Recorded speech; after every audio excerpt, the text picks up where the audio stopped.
Hello, I'm Ted Morrissey, and I want to do a video focusing on the topic of the uncanny. Um, this is for Lindenwood University's course in horror and sci-fi, especially horror by women writers. And I wanted to talk, like I said, about the concept of the uncanny as it relates to horror writing in particular, and I'm going to reference Freud's famous essay on the uncanny, which is readily available online. In fact, I will send you a PDF version when I upload this video for the course.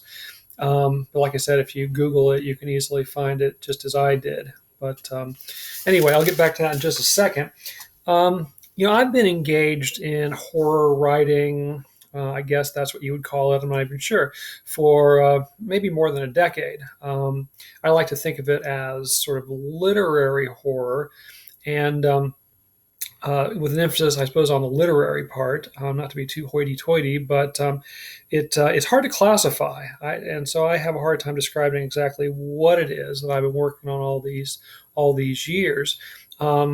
It's maybe a brand of what has been called Midwestern Gothic, because my stories are set in the Midwest, which is where I live and I've lived my whole life, so I know it better than just about anywhere else.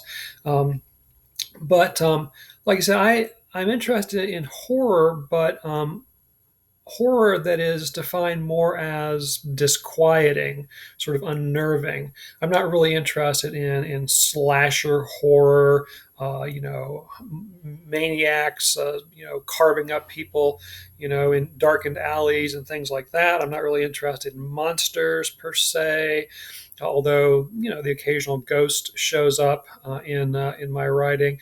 Although oftentimes the characters themselves don't know it's a ghost, only the reader maybe knows it or suspects it or something like that.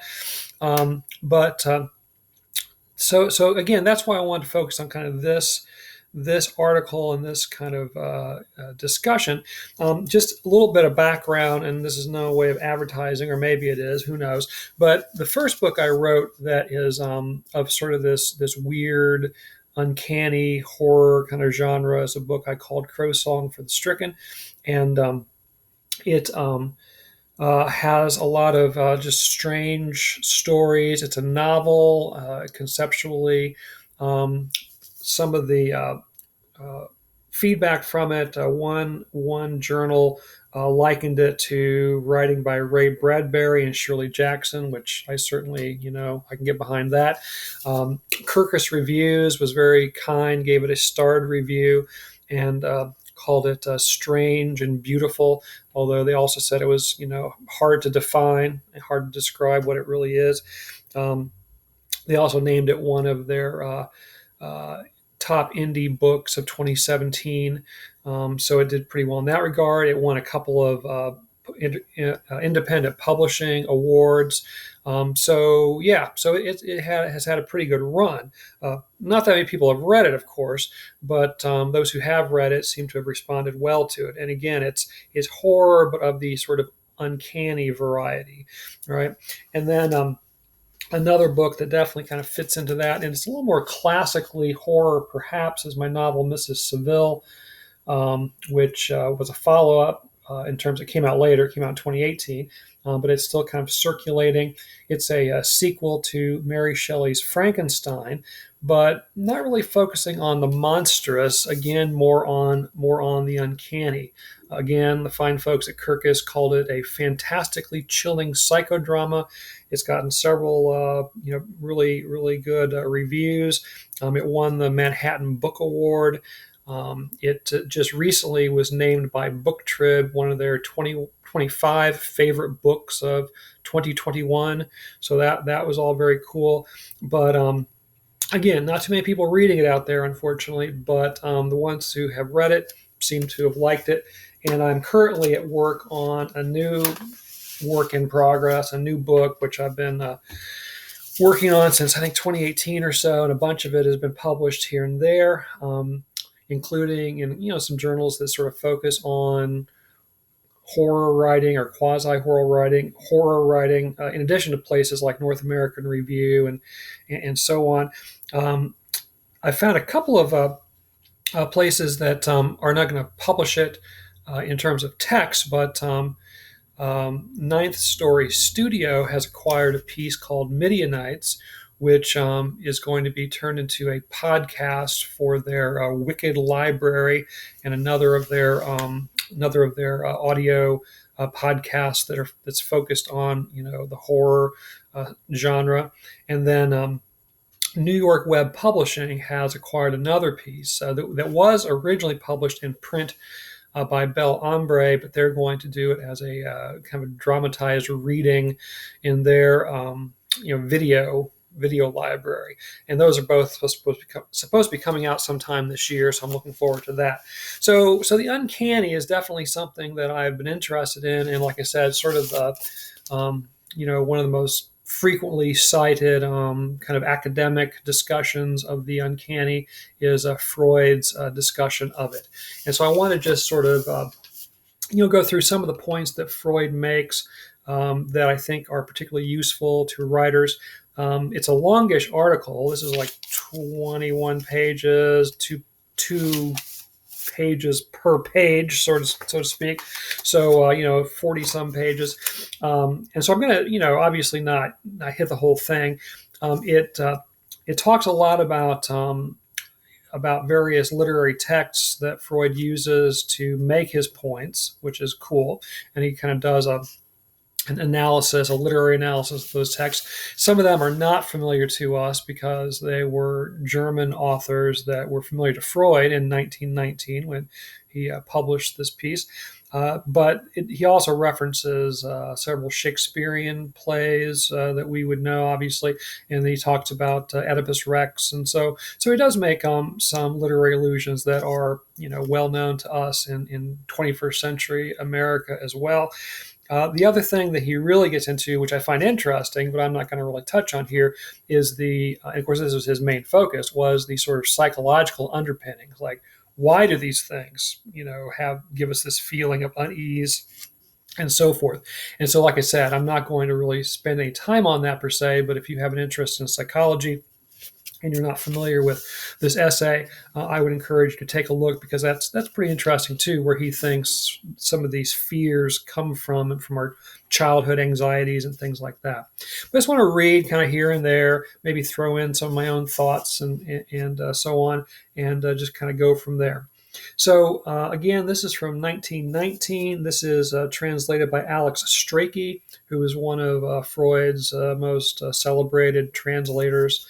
And Freud begins, "It is only rarely that a psychoanalyst feels impelled to investigate the subject of aesthetics, even when aesthetics is understood to mean not merely the theory of beauty, but the theory of the qualities of feeling. He works in other planes of mental life and has little to do with those subdued emotional activities which, inhibited in their aims and dependent upon a multitude of concurrent factors, usually furnish the material for the study of aesthetics. But it does occasionally happen that he has to interest himself in some particular province of that subject, and then it usually proves to be a rather remote region of it, and one that has been neglected in standard works. The subject of the uncanny is a province of this kind. It undoubtedly belongs to all that is terrible, to all that arouses dread and creeping horror. It is equally certain, too, that the word is not always used in a clearly definable sense, so that it tends to coincide with whatever excites dread. Yet we may expect that it implies some intrinsic quality which justifies the use of a special name. One is curious to know what this peculiar quality is, which allows us to distinguish as uncanny certain things within the boundaries of what is fearful." And he talks, there about the linguistic aspects of the word, and another section, a lengthy section of this article, is going into sort of the etymology and similar words in other languages and what they mean precisely in those languages. And so that also is very interesting. So if you have an interest in linguistics as well, you could read the article with that particular focus too.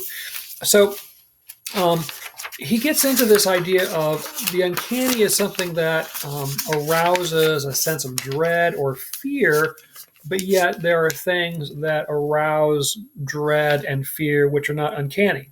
If we are going hiking and we suddenly come across a rattlesnake in our path, that's going to cause some dread and fear, but it's not uncanny, especially if you're walking in a place where rattlesnakes are known to be from time to time, right?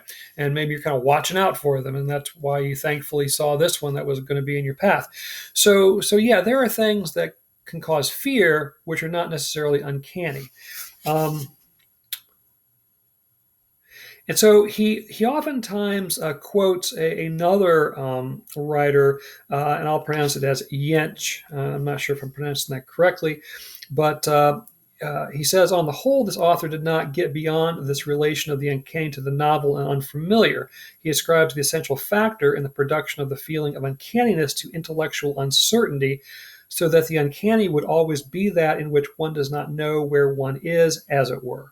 The better oriented in his environment a person is, the less readily will he get the impression of something uncanny in regard to the objects and events in it. So that's why we might have a sense of fear if we find ourselves in an unfamiliar environment, and we wake up in a new city and maybe we get kind of turned around. This is before GPS, of course, and we don't know, how to get back to our hotel or something like that. Whereas in a different circumstance, the very same setting might be, enthralling and invigorating and exciting, not fear causing, right? So the circumstances, are not always one of because of not knowing. It's the sort of context of not knowing, right? Like I said, skip over several things here, not because they're not of interest, but just to sort of focus on some particular things which I think as writers we can sort of key on. And I know in retrospect, these are things that have kind of played into my own writing, and maybe I'll give some examples as we go. Not that I obviously think about Freud and uncanniness as I actually begin to write. It's just sort of in retrospect, one can kind of map this onto what I've been up to, and it just kind of all makes sense. So in section 2 of this essay, he talks about, again referring to Yench, has taken as a very good instance, quote, doubts whether an apparent animate being is really alive, or conversely, whether a lifeless object might not be in fact animate. And he refers to this connection to the impression made by waxwork figures, artificial dolls, and automatons, kind of like robots. He adds to this class the uncanny effect of epileptic seizures and the manifestations of insanity, because these excite in the spectator the feeling that automatic mechanical processes are at work, concealed beneath the ordinary appearance of animation. And of course, again, Freud is writing in the early part of the 20th century. This is published in 1919 again. And I would certainly add the android, the robot, which has very human qualities. There's been a lot of really interesting work in recent years as people have been trying to develop AI and develop robots and so forth. And what they're discovering is that humans find very unsettling robots that try to look very human. And there is the Geminoid project in Japan, where they're trying to create robots that are you cannot tell them from real human beings, but yet they haven't quite perfected them yet. So there is something a bit unnatural about them, as you can imagine. And we find those sort of unsettling. We don't want to be around a machine that seems to be pretty human, although not quite. Whereas robotic engineers who have created robots that are definitely not human looking. They if you think about some of the other kinds of robots coming out of China and Japan and Korea and so forth, they're almost sort of cartoonish looking, right? And we find those much more easy and relaxing to be around. So even though functionally they may be doing exactly the same thing as the Geminoids, we find the Geminoids sort of unsettling, a little bit hair raising, whereas we find these sort of cartoonish robots to be, perfectly easy to be around and so forth. And it's because the Geminoids give us a sense of the uncanny. They're human, but not quite, right? Um, and he goes on to say, again, quoting Yanch, in telling a story, one of the most successful devices for easily creating uncanny effects is to leave the reader in uncertainty whether a particular figure in the story is a human being or an automaton, and to do it in such a way that his attention is not directly focused upon his uncertainty. And that's interesting, I think. As writers, I think a light touch is really, really important when it comes to trying to create a sense of the uncanny. We don't want to be too heavy-handed in describing the sense of confusion, the questioning, and so forth. We want to sort of leave a lot of it sort of unanswered, even for the characters themselves who are in the context of the story, right? Um, yeah, okay. Got a note there, but I think I'll skip over it in the interest of time. So I'm skipping through a really lengthy literary analysis that he goes into, particularly on the story of the Sandman, which I'm not familiar with other than just the title of it. But at the end of that analysis, Freud writes, we must content ourselves with selecting those themes of uncanniness which are most prominent and seeing whether we can fairly trace them also back to infantile sources. These themes are all concerned with the idea of a double in every shape and degree, with persons, therefore, who are to be considered identical by reason of looking alike. Hoffman accentuates this relation, that's the author of The Sandman, by transferring mental processes from the one person to the other. Let me go back down just a bit. And finally, there is the constant recurrence of similar situations, a same face or character trait or twist or fortune or a same crime or even the same name rather recurring throughout several consecutive generations. And of course, I think we can all remember examples of stories, whether they be literary texts or movies or what have you, of this idea of doubles, of doppelgangers, and so forth. There was the recent movie, I think, called They, right? I think maybe it's been turned into a series, I'm not sure, about this sort of alternate version of ourselves. And again, we can just think of all sorts of examples of Poe. Edgar Allan Poe played with this idea of the double. Dostoevsky has a short novel titled The Double about a character who keeps running into himself, it seems, and so on. So that's, again, a pretty reoccurring kind of motif in a lot of stories that rely on the uncanny for their sense of dread and kind of as plot development and so forth. Again, I have played with this idea quite a bit in my own writing, not so much a double persona, but a reflection of certain things. One of my scenes that kind of came to mind as I was reading this in preparation of this video, I wrote for Croissant. I wrote a story, an episode, whatever you want to call it, called A Season of Reaping. And in it, the main character goes to a community festival. This is all set in the 1950s in a small conservative community in the Midwest.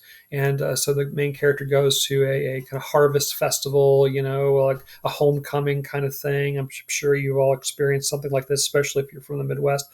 And there's a dance going on, with a little band playing, and everyone's kind of enjoying kind of a square dancing kind of thing, and the main character is enjoying watching his wife and daughter dance, with various partners to this kind of group dance or whatever.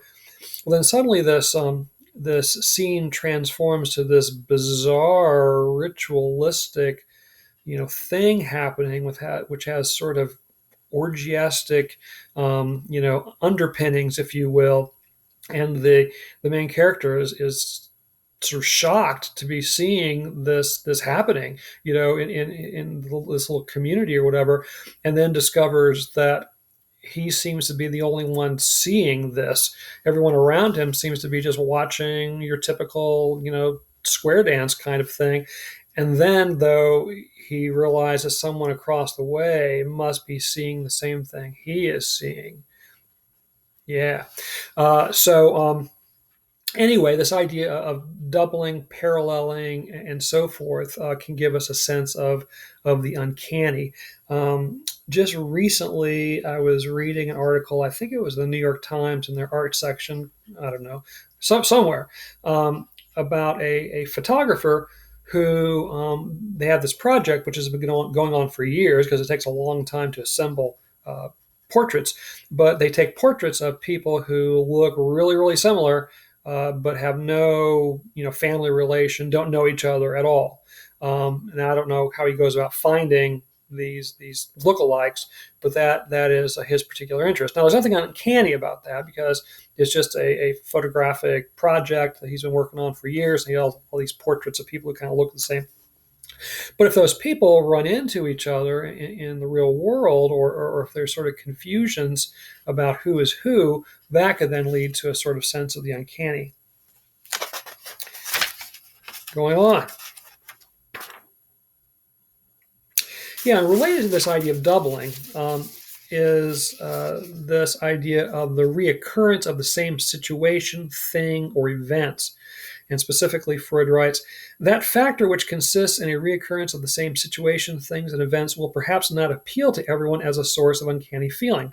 From what I have observed, this phenomenon does undoubtedly subject to certain conditions and combined with certain circumstances, awaken an uncanny feeling, which recalls that sense of helplessness sometimes experienced in dreams. And going on a bit, he says, as for instance, when one is lost in a forest in high altitudes, caught, we will suppose, by the mountain mist, and when every endeavor to find the marked or familiar path ends again and again in a return to one and the same spot, recognizable by some particular landmark. And again, I think we can all remember stories we've read, movies we've watched, etc., where that happens, where someone, is trying to make progress, to get out of a maze or to make some progress on a path or something. And they think they're making progress, and then they discover they've kind of wound back around to the exact same spot. I don't know if any of you remember the Blair Witch Project. That was a big deal for a while, several years ago. And when I read this passage, that occurred to me, where they're trying to get out of the forest where all this haunting stuff is happening, and they think they walk for hours and hours and hours, and then realize they're right back where they started from, even though they didn't feel like they were going in a circle or whatever. So that is a sense of the uncanny as well. But he goes on. He says, taking another class of things, it is easy to see that here, too, it is only this factor of involuntary repetition which surrounds with an uncanny atmosphere what would otherwise be innocent enough and forces upon us the idea of something fateful and inescapable, where otherwise we should have spoken of chance only. For instance, we of course attach no importance to the event when we give up a coat and get a cloakroom ticket with the number, say, 62. Or when we find that our cabin on board ship is numbered 62. But the impression is altered if two such events, each in itself indifferent, happen close together. If we come across the number 62 several times in a single day, or if we begin to notice that everything which has a number, addresses, hotel rooms, compartments, and railway trains, always has the same one, or one which at least contains the same figures. We do feel this to be uncanny, and unless a man is utterly hardened and proof against the lure of superstition, he will be tempted to ascribe a secret meaning to this obstinate recurrence of a number, taking it perhaps as an indication of the span of life allotted to him. Or take the case that one is engaged at the time in reading the works of Herring, the famous psychologist, and then receives within the space of a few days 2 letters from 2 different countries, each from a person called Herring, whereas one has never before had any dealings with anyone of that name.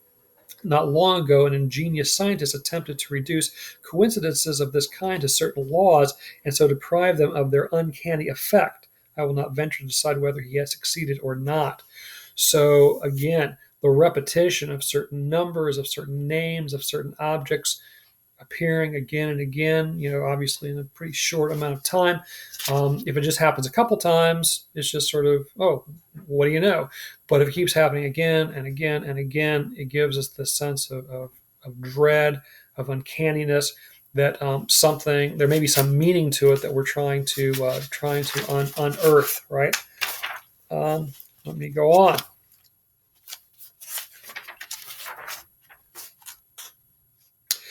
Talks quite a bit about why we feel the sense of the uncanny around dead bodies or being close to death, and so on. And he gets into spirits and ghosts and haunted houses, and that's obviously very much on point for our discussion. I'm going to skip over it a bit because it's somewhat self-explanatory. Also talks about the uncanny effect of epilepsy and of madness have the same origin, he says. The ordinary person sees in them the workings of forces hitherto unsuspected in his fellow man, but which at the same time he is dimly aware of in a remote corner of his own being. The Middle Ages quite consistently ascribed all such maladies to demonic influences. My wife and I like to watch a lot of true crime documentaries on Netflix or wherever it may be.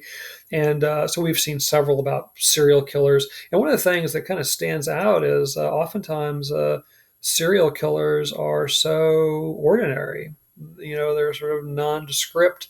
They are the next door neighbor. We wouldn't suspect them of anything.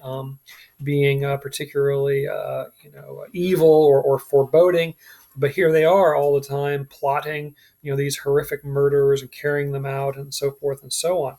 And so that's sort of the opposite. That's someone who seems ordinary, but within them is lurking this psychotic personality. And he goes on. Dismembered limbs, a severed head, a hand cut off at the wrist, feet which dance by themselves. All these have something peculiarly uncanny about them, especially when, as in the last instance, they prove able to move of themselves in addition.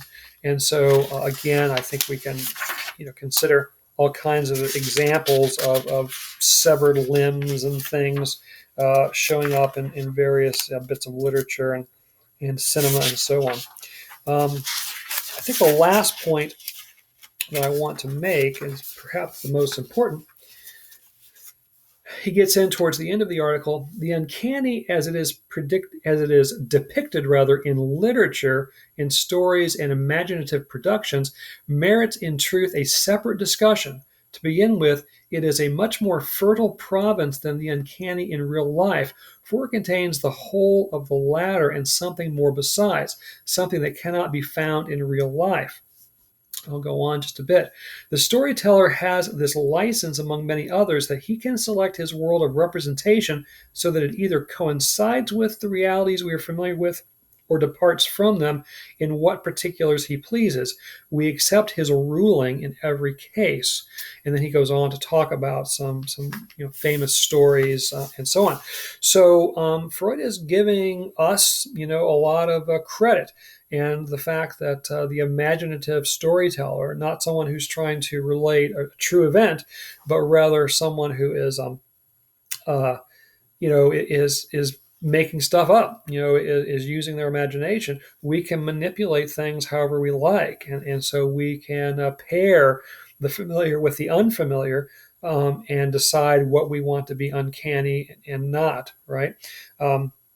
One of the things that I think is important to emphasize is that, again, this uncanniness comes from an uncertainty.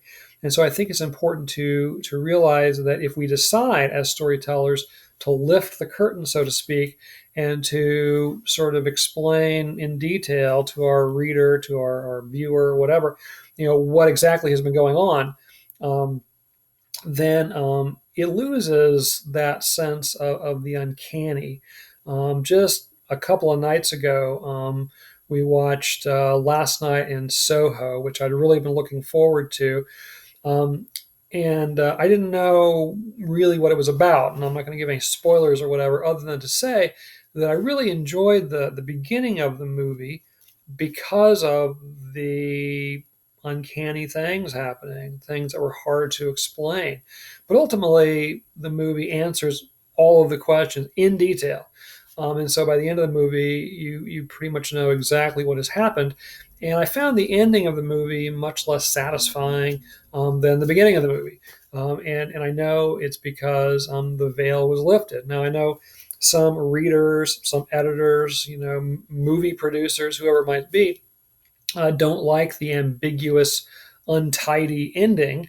But I think maybe one of the things that starts to separate a literary horror story, especially one that uses the uncanny for the sense of dread and fear, is that ambiguity at the end, of not knowing exactly what has happened and why it's happened, or if anything has happened for that matter.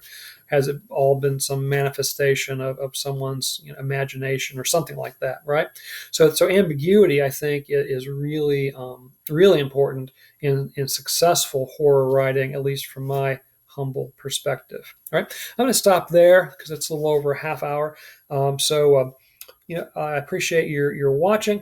I'd like to hear some of your thoughts on the uncanny, maybe particularly as mentioned by Freud here. Also, maybe any examples that you have or that you've written that fall into this category of using the uncanny to foster a sense of dread or fear or something like that.